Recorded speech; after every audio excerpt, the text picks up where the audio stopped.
Hello guys, मैं विशाल कुमार आप सभी के अपने यूट्यूब चैनल विशाल मैथ हब पे आप सभी का स्वागत करता हूं। तो कैसे हैं दोस्त? उम्मीद करते हैं आप सभी अच्छे होंगे और आप लोगों की पढ़ाई और लिखाई दोनों एक साथ अच्छे से चल रही होगी। ठीक है, तो चलिए दोस्त, आज की वीडियो लेक्चर की शुरुआत करते हैं। लेकिन शुरुआत करने से पहले आप लोगों को कुछ मैं बताना चाहूँगा। देखिए क्या बताऊँगा, ध्यान से देखिएगा। वो तो हमारा पोस्टरवा कहाँ है जी? अबे कहाँ गया? चलिए देखिए, बताता हूँ कुछ, ध्यान से देखिएगा लोग। ठीक है दोस्त, ये चलिए यहीं पेज ले लेता हूँ, ध्यान से देखने का बालक। ठीक है, विशाल मैथ हब इस चैनल का नाम है। ठीक है ना, विशाल मैथ हब। महत्वपूर्ण पीडीएफ के लिए विशाल मैथ हब टेलीग्राम चैनल से जरूर जुड़िएगा, आप लोगों को पीडीएफ चाहिए तो। और वीडियो पसंद आएगा तो लाइक कमेंट शेयर सब्सक्राइब जरूर कीजिएगा। ठीक है दोस्त, चलिए ज़रूरी बात हो गया।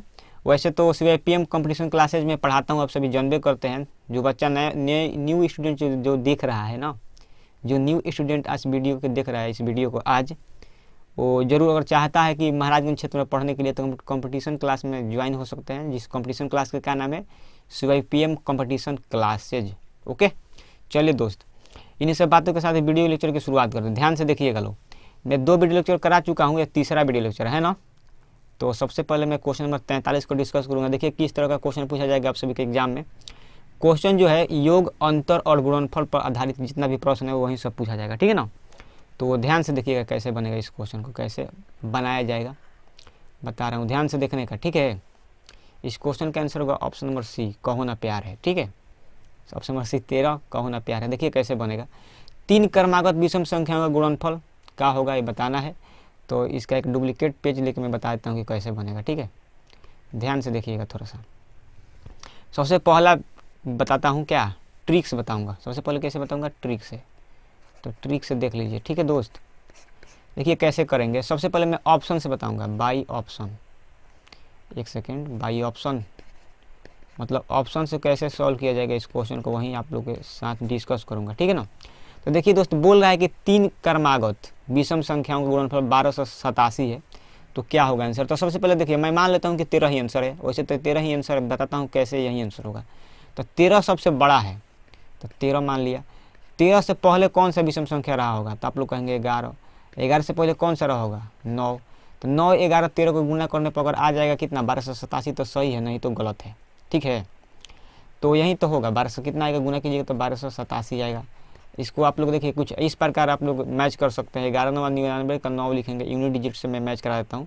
9 से 11 में 9 हो जाएगा, 9 से 11 में 9 हो जाएगा यूनिट डिजिट, क्योंकि 9 में 11 सुना होता है, 11 9 99 होगा। 99 का यूनिट डिजिट कितना होता है? 1, मतलब इकाई अंक। और 13 में 3 से गुना करिएगा। 13 का यूनिट डिजिट कितना है? 3 है, तो 9 3 27। तो ध्यान से देखिए, जो ये 27 आया है ना लास्ट में, इधर 1287 में 7 है, इधर भी 27 में कितना आ गया? 7। इसका मतलब हम लोग बोल सकते हैं कि इकाई अंक इसका क्या कर गया? मैच कर गया। ठीक है, तो हम लोग बोल सकते हैं कि यही इस क्वेश्चन का क्या है? राइट आंसर है। तो उम्मीद करते हैं आप लोग इसको समझ पाए हैं, बूझ पाए हैं, जान पाए हैं। तो दबा कर लाइक और शेयर कर दीजिए महाकाल के सेवा से। ठीक है, ध्यान से देखिए कैसे किया हूँ क्वेश्चन को। कुछ नहीं किया हूँ, देखिए बताता हूँ आगे। कुछ नहीं किया हूँ, सब मानते हैं कि सबसे मतलब जो बड़ी संख्या रही होगी 13 रही होगी। ठीक है, 13 रही होगी, तो 13 लिख देते हैं। 13 से पहले 11 होता है, 11 से पहले क्या होता है? 9 होता है।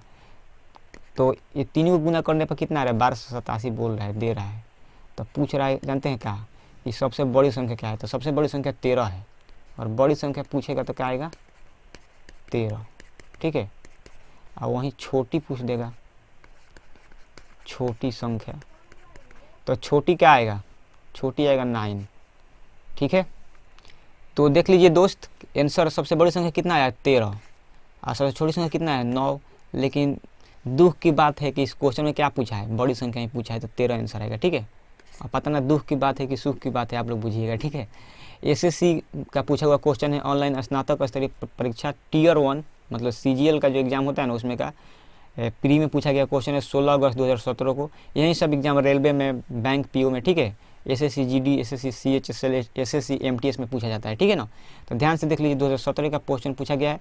2017 में काफ़ी इंपॉर्टेंट क्वेश्चन आया था, और थोड़ा सा डरावना भी क्वेश्चन आया था। ठीक है, 2017 का एग्जाम जो है ना CGL का, बहुत ही नामियर है, क्योंकि इसमें ऐसा क्वेश्चन डाल दिया गया था कि उसको थोड़ा सा करने में लोगों को दिक्कत हुआ था।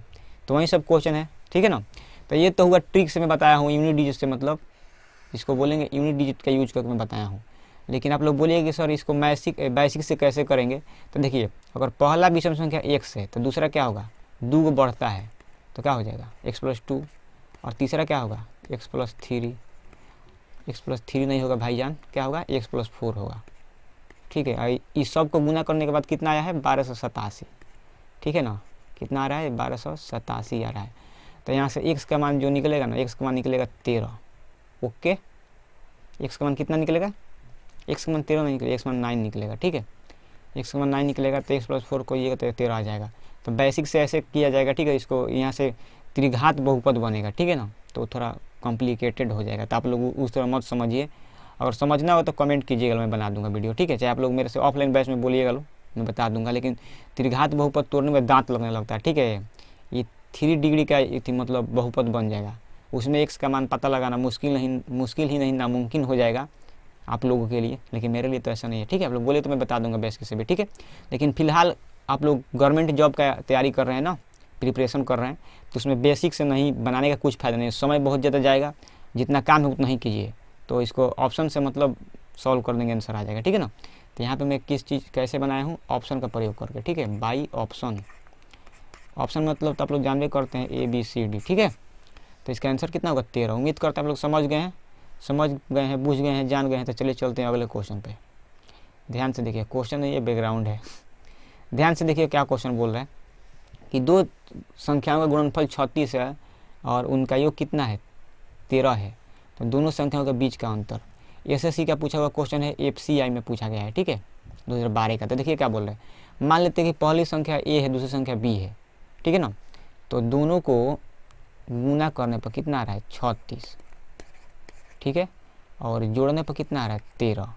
तो बहुत ज़्यादा इजी क्वेश्चन है, वेरी इजी क्वेश्चन। ठीक है, काफ़ी ज़्यादा इजी क्वेश्चन है। आप लोग round two hell YouTube channel देखे हैं, उसमें बताता है क्वेश्चन पूछने पर इसी तरह कहता है, किस तरह बोलता है कि बेटा तुम क्या सवाल पूछ रहे हो, very easy question, very easy question. ठीक है, तो देखिए ये भी बहुत ज़्यादा इजी क्वेश्चन। देखिए कैसे बताता हूँ, 36 है, गुना करने पर जोड़ने पर 13, तो 4 नंबर 36 होता है ना। ठीक है, 4 में 9 से गुना करते हैं तो कितना आता है 36, और 4 में 9 जोड़ते हैं तो कितना आता है 13।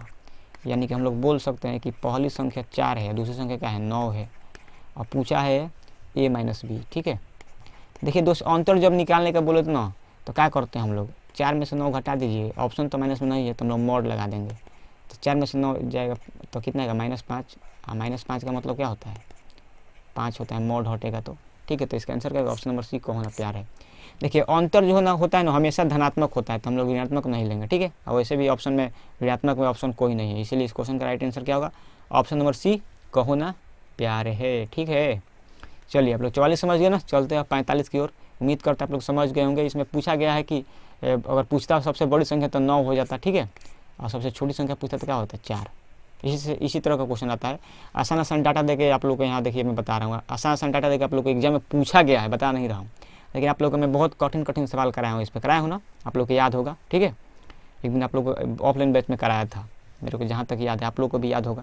तो आप लोग इस क्वेश्चन को तो 1 सेकंड में उड़ा सकते हैं, 1 सेकंड वाला क्वेश्चन यही है। ठीक है, आप लोग याद रखिएगा। ठीक है, इसको ऐसे ही किया जाता है, आँखों ही आँखों में, पेन उठाने की जरूरत नहीं है, पेन उठाना क्राइम है। ठीक है, आगे चलते हैं, ध्यान से देखिए माई बाप।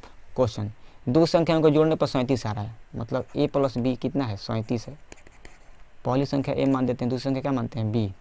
आप लोग को एक बात पता होगा कि A² - B² कितना होते हैं भाईजान, A+B, उसके बाद क्या होता है A - B। ध्यान से देखिएगा। ठीक है, और इसी को उल्टा कैसे, इसको ऐसे भी लिख सकते हैं A+B × A - B लिख सकते हैं ना, तो इसको उधर दे देंगे A² - B²। ये दोनों सूत्र एक ही हैं। ठीक है, दोनों का दोनों क्या है एक ही है, इसमें कोई अंतर नहीं। अगर मैं यहाँ से पूछूँ आप लोग से कि बताओ बाबू A - B के मान, तो आप लोग क्या बोलिएगा, A² - B² में ये प्लस वाला को बाटा में ला देंगे तो क्या हो जाएगा A+B। तो A - B के मान कितना हो गया A² - B² बटा A+B। तो यहाँ से अगर मेरे को A² - B निकालना होगा ना, तो A² - B² बटा A+B करना होगा, और A² - B² का मान कितना है 185 है। सबसे पहले एक बात देख लीजिए कि A² - B² का मान कितना दिया है 185। ठीक है, इसको फर्स्ट समीकरण मान सकते हैं, इसको सेकंड समीकरण मान सकते हैं। ठीक है ना, अब देखिएगा ध्यान से थोड़ा सा, हम लोग को A - B निकालना है, तो इसका सूत्र क्या होता है सूत्र इसको डायरेक्ट याद कर सकते हैं, ए स्क्वायर माइनस बी स्क्वायर बटा ए प्लस बी। ठीक है, तो ए स्क्वायर माइनस बी स्क्वायर का मान कितना है 150, ये बटा में चला जाएगा 37, 37 × 185 होता है। तो इस क्वेश्चन का राइट आंसर कितना आ गया 5। कहो ना प्यार है, अनारकली डिस्को चली। ठीक है, आओ कभी हवेली पे। ऑप्शन नंबर ए आंसर आ गया ना इसका। ठीक है, दो संख्याओं का योग 37 है, वर्गों का अंतर 185 था, तो दो संख्याओं का अंतर क्या होगा 5। आसान क्वेश्चन है, ठीक है ना, इसको ऐसे ही करेंगे। एक तरीका और है इसको करने का, मात्र 1 सेकंड में, कि आप लोग बताइए 37 में किस चीज़ से गुना करें कि 185 आ जाए। तो आप लोग कहेंगे कि सर जी 37 × 105 होता है, तो x का मान कितना रहा होगा 5 है। x जो है ना a माइनस बी है, तो ये भी एक तरीका है करने का। ठीक है, इसको आंखों ही आंखों में इस क्वेश्चन का आंसर हम लोग दे सकते हैं। ठीक है, बहुत आसान क्वेश्चन हुआ कि 37 में कितना से गुना कर दे कि 185 आ जाए, तो आप लोग बोले 5 से, क्योंकि 37 × 5 कितना होता है 185। आप लोग को मैं 37 का टेबल आप सभी के ऑफलाइन बैच में बताया था, देख रहे हैं यहाँ पे 37 का टेबल का यूज हो गया ना। बहुत सारा लड़का बोल रहा था कि सर 37 का पढ़ा आप बता रहे हैं। ठीक है, और लड़कियाँ सब नई न्यूज़ जो आई है बोल रही है, आप लोग देख रहे हैं, तो देखिए सुनिए, आप ही लोग के बारे में बोल रहे हैं। ठीक ना, ध्यान से देखिएगा। आप लोग बोलते हैं ना सर ये ऐसा ही क्वेश्चन आएगा आप लोग के एग्जाम में, तो एक दिन आप लोग को नहीं बता रहा था कि आयत का लंबाई, मान लीजिए आयत का लंबाई 37 है, चौड़ाई 5 है, तो बताओ क्षेत्रफल कितना होगा, तो 150 बताया था ना। और एक और आप लोग बोल रही थी 3 गो, जिसमें मैं गुना कर बता रहा था, तो उसमें घनाभ का एग्जाम्पल देकर आप लोग बताया था, आप लोग को याद होगा, तब लोग समझ सकते। देख लीजिए यहाँ पर 37 का टेबल का यूज हुआ है ना, तो इसलिए मैं आप लोग को बतला रहा था 37 का टेबल का यूज, जिसमें 111, 222, 333, ठीक है, उसमें वगैरह वगैरह करके बताया था, तो वही सब है। ठीक है, ये सब का यूज होता है, इसलिए मैं बताता हूँ। तो मैं जो भी बताता हूँ बताने का पीछे कोई ना कोई रीज़न होता है, आप लोग को पता ही होगा। ठीक है, कुछ भी बताना ऐसे ही नहीं बताया जाता है। ठीक है, CIPM कंपटीशन क्लासेस में आप सभी को, तो आप लोग ज़रूर मन लगा कर पढ़िए, एग्ज़ाम क्लियर क्वालिफाई कीजिए, मन लगा कर पढ़िए तो क्वालिफाई होगा, ज़रूर होगा। ठीक है, चलिए आप लोग 45 समझ गए ना, अब चलते हैं हम लोग 46 की ओर, ध्यान से देखिएगा, आगे चलते हैं। ध्यान से दोस्त देखिए, दो पूर्णांक जिसका गुणनफल कितना है 24 है। मान कर लीजिए ए में 20 से गुना करने पर कितना आ रहा है 24, तो एक में 24 से गुना करेंगे तो फिर भी 24 आएगा। ठीक है दोस्त, 2 में 12 से गुना करेंगे तो फिर भी कितना आएगा 24 आएगा। ठीक है, और 3 में 8 से गुना करेंगे तो फिर भी कितना आएगा 24। 1 सेकंड थोड़ा सा होल्ड कीजिएगा, लाइन कट गया है। चलिए दोस्त, लाइन तो ऐसे कट गया, लेकिन खैर कोई बात नहीं, देखते हैं। इतना में मैं आप लोग को दिख रहा हूँ, ठीक है, तो कोई बात नहीं, मेरे को देखिए ना देखिए, क्वेश्चन आप लोग समझ में आना चाहिए। ठीक है, देखिए ध्यान से, 3 में 8 से गुना करेंगे तो कितना आएगा 24 आएगा ना जी। एक लास्ट बता रहे हैं, 4 में 6 से गुना कीजिए तो कितना आएगा 24। इसके अलावा तो और कुछ नहीं हो सकता है। अगर होगा भी तो आप लोग बोलिएगा सर 24 में 1 गुना करेंगे तो 24 आएगा, 12 में 2 से गुना करेंगे तो 24 आएगा, और 8 में 3 से गुना करेंगे तो 24 आएगा, या फिर 6 में 4 से गुना करेंगे तो 24 आएगा, तो सब लिख दिया गया है। ठीक है, अब देखिए ध्यान से, मैं आप लोग को एक बात बताता हूँ, ध्यान से इधर देखिए। बोल रहा है कि दोनों को जोड़ने पर यहाँ 24 से 25 हो जाएगा। ठीक है, और इधर भी जोड़ने पर कितना हो जाएगा 12 2 24, 12 2 14, ठीक है, 8 3 11, ये कितना होगा 6 2 8, मतलब 6 4 10। तो पूछा है कि योगफल का न्यूनतम मान, मतलब छोटा मान, न्यूनतम मतलब क्या होता है छोटा। तो ध्यान से देखिए, आप लोग बताइए थोड़ा सा कि क्या है क्या नहीं। तो इसमें सबसे बड़ी संख्या 25 है, सबसे छोटी संख्या 10 है, तो कौन सा आंसर होगा ऑप्शन नंबर डी। ठीक है, डी फॉर डॉन। उम्मीद है आप लोग समझ गए होंगे। अगर महत्तम मान पूछता ना तो आंसर क्या होता 25, न्यूनतम मान पूछता कितना होता 10। ठीक है, चलिए लो आगे देखते हैं। आगे चले कि इसमें थोड़ा सा और कुछ बता दूं, देखिएगा ध्यान से। महत्तम का मतलब आप लोग समझते हैं, महत्तम या फिर अधिकतम, उसका मतलब होता है मैक्सिमम। क्या होता है मैक्सिमम। मैक्सिमम का शॉर्टकट में mx दे के उसके पावर में मैं क्या देता हूँ n देता हूँ। मैक्सिमम मान पूछता है तो 25 होता है। ठीक है, 25। अगर न्यूनतम पूछा है ना, न्यूनतम मतलब छोटा मान, ठीक है, उसको बोलते हैं मिनिमम। ठीक है, तो मिनिमम सबसे क्या है 10 11 14 25 है, तो इसमें सबसे छोटा क्या है 10। तो पूछा है कि सबसे मिनिमम मान निम्नलिखित में से क्या होगा, तो 10 होगा।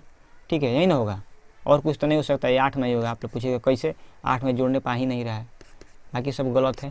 ठीक है ना, न्यूनतम का मतलब 10 होगा, अधिकतम पूछता तो कितना होता 25। उम्मीद करता हूँ आप लोग इसको समझ गए हैं, बुझ गए हैं, जान गए हैं। तो चलिए आगे चलते हैं। ठीक है, लाइक कमेंट शेयर सब्सक्राइब कर दीजिएगा अगर आप लोग को अच्छा लगेगा तो। ठीक है, आगे चलते हैं। ध्यान से देखिएगा दोस्त, क्या क्वेश्चन बोल रहा है। यदि संख्या p, q से 5 अधिक है, मतलब इसका यही ना हुआ ना, p, q से 5 अधिक है, इसका मतलब p में से q घटाएंगे तो कितना आएगा 5। वेरी गुड, इसका मतलब यही होगा। अब बोल रहा है कि p तथा q के वर्गों का 55 है, यानी कि p का स्क्वायर कर रहे हैं, p का स्क्वायर प्लस q का स्क्वायर, तो कितना आ रहा है 55। मतलब आप लोग पी का स्क्वायर कर रहे हैं, वाइन मार के स्क्वायर थोड़ा ना कीजिएगा, ठीक है। वाइन मार के स्क्वायर नहीं ना कर रहे हैं, ठीक है। पी का स्क्वायर मतलब पी कर नहीं, पी का स्क्वायर, ABCD में का पी का स्क्वायर। तो हमसे पूछा है पी इंटू क्यू, ठीक है ना, पी इंटू क्यू यही निकालना है। तो देखिए दोस्त, मैं आप लोगों को बात बताता हूँ, आप लोग एक सूत्र पता होना चाहिए। आप लोग बोलेंगे क्या कि आप लोगों को एक सूत्र ये पता होगा कि P माइनस क्यू का होल स्क्वायर क्या होता है, मतलब A माइनस बी का होल स्क्वायर होता है A square plus B square, ठीक है ना। उसके बाद होता है -2AB, -2AB। अब P माइनस क्यू का मान 5 है, तो लिखेंगे 5 का होल स्क्वायर, और इसको एक बार एक कोष्टक में अगर कर दूंगा तो P square plus Q square का मान कितना दिया गया है दोस्त 55, ठीक है। और -2PQ, अब PQ ही निकालना है तो यहाँ लिख दूंगा PQ। ध्यान से देखिए 25 है, ठीक है, अब प्लस में 55 इधर आएगा तो माइनस में हो जाएगा, ठीक है। आसान क्वेश्चन है लेकिन इसको बता देता हूँ लिख कर, -PQ इधर बचेगा, तो इसको एक बॉक्स में लिख देता हूँ, ठीक है। उसके बाद में आप लोग बता रहा हूँ, इधर ध्यान से देखिएगा, इधर बचेगा -2PQ, ठीक है दोस्त। और ये 25 में से 55 जाएगा तो माइनस में अबे करेगा, कितना आएगा -30, माइनस माइनस कट जाएगा, जय हिंद जय भारत, और 2 से कट जाएगा 30, कितने बार में 15 बार में। तो PQ का मान कितना आ गया 15, और हम लोग को PQ ही निकालना था, आंसर कितना होगा 15। ऑप्शन नंबर C को होना प्यार है। तो उम्मीद करते हैं कि आप लोग को मैं क्वेश्चन नंबर 47 समझ आया, आप लोग को समझ में आ गया होगा, समझ में आ गया होगा नहीं आ गया है तो दबा के लाइक और शेयर कर दीजिए महाकाल के आशीर्वाद से, ठीक है। आप लोग 47 समझ गए ना। अब चलिए दोस्त चलते हैं 48 की ओर, देखते हैं कैसे उस क्वेश्चन को करेंगे। क्वेश्चन काफ़ी ज़्यादा आसान था, ठीक है। ऐसे ही इस क्वेश्चन को किया जाएगा। इस क्वेश्चन को दूसरा करने का क्या तरीका है, यही बेसिक से किया जाएगा, ठीक है ना। वैल्यू पुटिंग से तो हो नहीं सकता है जहाँ तक मेरे को लगता है, 3 × 5 = 15 किया जाएगा तो नहीं होगा, नहीं होगा, ठीक है। बेसिक ही मस्त है, ठीक है, बेसिक है। क्या बोलते हैं, एक सेकेंड जी, इसको बोलते हैं बेसिक, क्या बोलते हैं, बेसिक मेथड, ठीक है। तो बेसिक से आप लोग बतलाया हूँ, ठीक है। इसको समझ पाए हैं तो अच्छी बात है। चलिए चलते हैं क्वेश्चन नंबर 48 की ओर, सेकेंड लास्ट क्वेश्चन है ये वाला। ध्यान से देखिएगा थोड़ा सा, दो संख्याओं का योग का उन संख्याओं के अलग अलग से गुना किया जाए। दो संख्याओं का योग जो है उन संख्याओं को अलग अलग से गुना किया जाए तो गुणनफल कितना आता है। अच्छा है 247 और 114। इसका मतलब है कि मान लीजिए दो संख्या A और B है, तो एक बार A और B को जोड़कर इसमें A से अगर गुना कर देते हैं एक बार तो कितना आ रहा है 247, ठीक है। और एक बार A + B करके एक बार इसमें B से गुना करते हैं तो कितना आता है 114। समीकरण 1 हो गया, ये समीकरण कितना हो गया 2 हो गया। अब इसको जोड़ दीजिए समीकरण 1 और इसको, समीकरण 1 और 2 को जोड़िएगा ना। देखिए यहाँ बताता हूँ, समीकरण 1 और 2 को आप लोग जोड़िएगा तो इसमें दोनों में देखिए A + B है तो कॉमन कर लीजिए, ठीक है। तो यहाँ A बचेगा, यहाँ B बचेगा, तो इधर आएगा A + B। तो यहाँ भी आप लोग को जोड़ना पड़ेगा। 247 114 कितना होता है 300, 350, 360, कितना आएगा 361 आएगा, कितना आएगा 361, ठीक है ना। और पूछा है तो भाई आसान क्वेश्चन है, इसका आंसर होगा A नंबर, ठीक है, क्योंकि इधर होगा A + B का होल स्क्वायर, ठीक है ना। तो A + B का होल स्क्वायर हो गया, ये 19 का होल स्क्वायर होता है, ठीक है। तो स्क्वायर से स्क्वायर कट जाएगा तो A + B के मान कितना आ जाएगा तो बताइए 19 आ जाएगा। पूछा है कि उन संख्याओं का योग तो कितना आ जाएगा 19। ऑप्शन नंबर A आओ कभी हवेली पे। उम्मीद करते हैं आप लोग समझ गए हैं। आप लोग थोड़ा सा समझ में या नहीं आएगा तो यहाँ पे जोड़ के बताया हूँ, ठीक है। समझने वाला बालक समझ गया होगा, जिनको नहीं समझ में आया आप लोग ऑफलाइन बैच में पूछ लीजिएगा, ठीक है। उम्मीद करते हैं आप लोग यहाँ पर समझ गए, जान गए हैं, बूझ पाए हैं। तो दबा का लाइक और शेयर कर दीजिए महाकाल के आशीर्वाद से, ठीक है। चलिए चलते हैं आगे। नहीं समझ में आए तो देखिए मैं बताता हूँ, थोड़ा सा ध्यान से देखिए। A + B का मान कितना दिया गया है, A + B इंटू इसका मान दिया गया है 247, समीकरण 1। और A + B इंटू, मेरा फेसवा तो हल्का सा दिख रहा है, काला दिख रहा है का जी, कोई बात नहीं, लाइट कट गया है। यहाँ है 114, समीकरण 2 है। तो यहाँ पे आप जानते हैं आप लोग को क्या करना पड़ेगा, बोलिए। यहाँ पे बाटा का मतलब चीन के इसको जोड़ना पड़ेगा। तो जोड़िएगा तो देखिए इसमें A + B है इंटू A, यहाँ भी A + B है इंटू B, अब बराबर आई जोड़िएगा तो 361 आएगा। देखिए दोनों में A + B है तो कॉमन कर लीजिए। तो कॉमन करूँगा तो यहाँ A बचेगा, और यहाँ का A + B निकलेगा तो यहाँ B बचेगा। तो इधर आएगा 361 ए प्लस बी इंटू ए प्लस बी क्या होता है, ए प्लस बी का होल स्क्वायर हो जाएगा, क्योंकि दोनों सेम सेम है। ये है 19 का होल स्क्वायर, तो स्क्वायर से रूट कट जाएगा, स्क्वायर से स्क्वायर कट जाएगा, तो ए प्लस बी कितना निकलेगा बताइए दोस्त। ए प्लस बी कितना निकल गया 19। यही पूछा है कि संख्याओं का योग क्या होगा। ठीक है, तो अच्छी बात है। अगर यहाँ से पूछता एक के मान ना, तो 247 में 19 से भाग देना पड़ता, तो कितना आएगा भाग दीजिएगा, तो 19 से कम 19 और 19 57, ए के मान आता 13 और बी के मान पूछता ना, तो 114 में कितने से भाग देना पड़ेगा 19 से, तो 19 छक 14। हाँ, मतलब अगर पूछेगा पहली संख्या क्या होगा तो 13, दूसरी संख्या क्या होगा तो 6 होगा। तो यहाँ से आप लोग समझ सकते हैं कि पहली संख्या 13 हो गया, दूसरी संख्या 6 होगा। अगर पूछेगा कि उन संख्याओं का योग तो 19। आप लोग को हर एक चीज़ में बता दिया, देख लीजिए यहाँ पे। इसमें दोनों संख्याओं का योग कितना है 19 आया। अगर पहली संख्या पूछता तो 13 और दूसरी संख्या कितना होता, बोलिए आप लोग। दूसरी संख्या आएगा 6। ठीक है, तो ये पूछता कि बड़ी संख्या क्या है तो 13, छोटी संख्या क्या है तो 6, योग कितना है तो 19। तीनों क्वेश्चन आप लोग को समझा दिया हूँ। आप लोग जान गए हैं, बूझ गए हैं, समझ पाए हैं, तो दबा के लाइक और शेयर कर दीजिए महाकाल के आशीर्वाद से।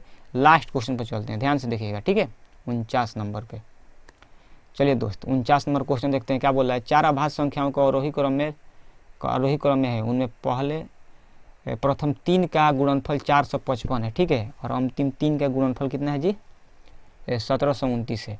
अच्छा क्वेश्चन है। इस क्वेश्चन का आंसर होगा 4 अभाज्य संख्या को आरोही क्रम में लिखने पर, और सबसे बड़ी ही है, तो इसका आंसर कितना होगा 19। चलिए थोड़ा सा मैं यहाँ पे एक्सपेरिमेंट करता हूँ। सबसे बड़ा 19 है, 19 से पहले क्या अभाज्य संख्या होता है 17, और 17 से पहले क्या होता है 15 नहीं होता है, चलो 13 होता है, और 13 से पहले क्या होता है 11। इनको क्या किया, पहले 3 को क्या किया गुना किया है, तो 3 7 21 तो होगा नहीं। अंतिम 3 का 9 3 27 के 7 2 7 3 के 21 के 1। सबसे बड़ी पूछा है अभाज्य संख्या तो 17, और प्रथम 3 का गुणनफल 455 दिया है, तो ऐसे होगा। और उसमें पूछ रहा है सबसे बड़ी संख्या क्या होगा। ठीक है, तो अच्छा एक बात बताइए आप लोग कि इसको थोड़ा सा मैं मिटाता हूँ, ध्यान से देखिएगा लोग। बोल रहा है कि ये देखिए 5 कब आया होगा इसमें 455 का, अगर मैं क्या करता हूँ गुणनखंड करूँगा तो किस किस संख्या से कटेगा। सबसे पहले तो 5 से कट जाएगा, 5 9 45, 5 एकम 5 ही कट जाएगा 7 से 13 बार में। ठीक है, तो एगो तो 5 रहा होगा, जाहिर सी बात है, एगो 7 रहा होगा, और इसको कटाता हूँ 1729 हो, यही ना है। इसको कटाइए कि 9 से कट जाएगा, 9 से नहीं कटेगा, 11 से कट जाएगा का, एगो 11 ही बच गया, 11 से देखते हैं कटा के। 16 में से 3 जाएगा तो कितना बचेगा 13, 11 से तो नहीं, 5 7 11 हो गया, और 23 होगा का जी एगो। देखिए 5 गुने 7 गुने 13 करने पर कितना आ रहा है बताइए, कितना आ रहा है 455। ठीक है ना, इसका अगर मैं एलसीएम लिया हूँ तो 455 का मतलब फैक्टराइज किया हूँ तो 5 7 मतलब कितना निकला है 13। और रहा बात 1729 का, तो ई के कैसे होगा। ठीक है, तो इसमें तो जाहिर सी बात है कि इसमें 3 से नहीं कट रहा है ना, 3 से नहीं कट रहा है, 7 से कट जाएगा, 7 से कट जाएगा, 7 दूना का 14, 15 16 3 32, 7 चौका 28। चलिए पहले 7 से इसको कटाता हूँ, 7 दूना का 14, ठीक है 3 बचेगा, 7 चौका 28, 7 7 49। अब कितना से कटा 13 से, 7 से तो नहीं जाएगा, 13 से जाएगा, 13 कम 13 और 7 जाएगा, हाँ 13 से जाएगा। देखिए दोस्त ध्यान से, एक सेकेंड, ये 13 से जाएगा। ठीक है ना, 13 एकम 13 और 13 नमा, एक बात मैं सोच रहा हूँ, जैसे 247 को 13 से कटाना, 13 एकम 13, 7 4 11, तो ठीक है 13 नमा 17, 19 बार में कटेगा। तो इसका मतलब है कि मैं अगर 7 में 13 में और 19 में गुना करूँगा तो कितना आएगा 1729। ठीक है, देख लीजिए पहली बार एग्जाम में क्वेश्चन आता है नया, तो इसी तरह का प्रॉब्लम्स फेस करना पड़ेगा जैसे मैं फेस कर रहा हूँ। ठीक है ना, तो देखिएगा दोस्त ध्यान से, सबसे पहली संख्या 5 हो गया, पहला भाज्य संख्या, उसके बाद 7 हो गया, उसके बाद 13, उसके बाद क्या है 19। अब ध्यान से थोड़ा सा देखिएगा दोस्त क्या है, हो गया इतना। अब बोला क्या है कि उनमें से सबसे बड़ी अभाज्य संख्या है, तो सबसे बड़ी अभाज्य संख्या क्या है, 19 न है। तो 19 से इस क्वेश्चन में क्या होगा, right answer option number C कहो ना प्यार है। सबसे पहला अभाज्य संख्या पूछता तो 5 होता, ठीक है। और दूसरा सबसे बड़ी अभाज्य संख्या क्या होता है, 13, ठीक है। तो उम्मीद करता है आप लोग क्वेश्चन 49 तक समझ पाए हैं, बूझ पाए हैं, जान पाए हैं। तो आज का वीडियो लेक्चर है ना 50 मिनट का नहीं करता हूँ, चूँकि लाइट कट गया है। तो आप लोग को मैं कम से कम 6-7 क्वेश्चन कराया ना आज के वीडियो लेक्चर में, और अच्छी बात है 25 मिनट का वीडियो आज का बन रहा है, 25-26 मिनट का। अगर आप लोग को वीडियो पसंद आया तो दबा के लाइक और शेयर कमेंट जरूर कीजिएगा, और इस वीडियो को अपने दोस्त के साथ साथ दुश्मन के साथ भी जरूर वीडियो को शेयर कीजिए, ठीक है। क्योंकि मेरा मानना है कि एजुकेशन वहाँ तक जाना चाहिए जहाँ तक मोबाइल का इंटरनेट पहुँचता है, ठीक है ना। तो आप लोग इस पहल में जरूर मेरा साथ दीजिएगा, आप भी पढ़िए, अपने दुश्मन को भी पढ़ने का मौका दीजिए, ठीक है। तो चलिए दोस्तों, इन्हीं सब बातों के साथ मिलेंगे दूसरे वीडियो लेक्चर में, तब तक के लिए बाय नहीं। क्योंकि अगर आप लोगों को पीडीएफ चाहिए तो आप लोग मैसेज कीजिएगा, ठीक है, व्हाट्सअप में आप लोग को पीडीएफ मिल जाएगा। अगर आप लोग न्यू स्टूडेंट है ना देख रहे हैं, आप लोग को महाराजगंज पढ़ना है मेरे से, तो CYPM कंपटीशन क्लासेज में आप लोग जुड़ सकते हैं, वहाँ पर मैं पढ़ाता हूँ, ठीक है, प्री प्लस मेंस को। तो आप लोग जरूर मेरे साथ जुड़िएगा, ठीक है। चलिए दोस्त, मिलेंगे दूसरे वीडियो लेक्चर में, तब तक के लिए बाय। जय हिंद, जय भारत, भारत माता की जय, वंदे मातरम। हंसते रहिए, मुस्कुराते रहिए, मन लगा पढ़ाई करते रहिए, ठीक है दोस्त, टाटा बाय।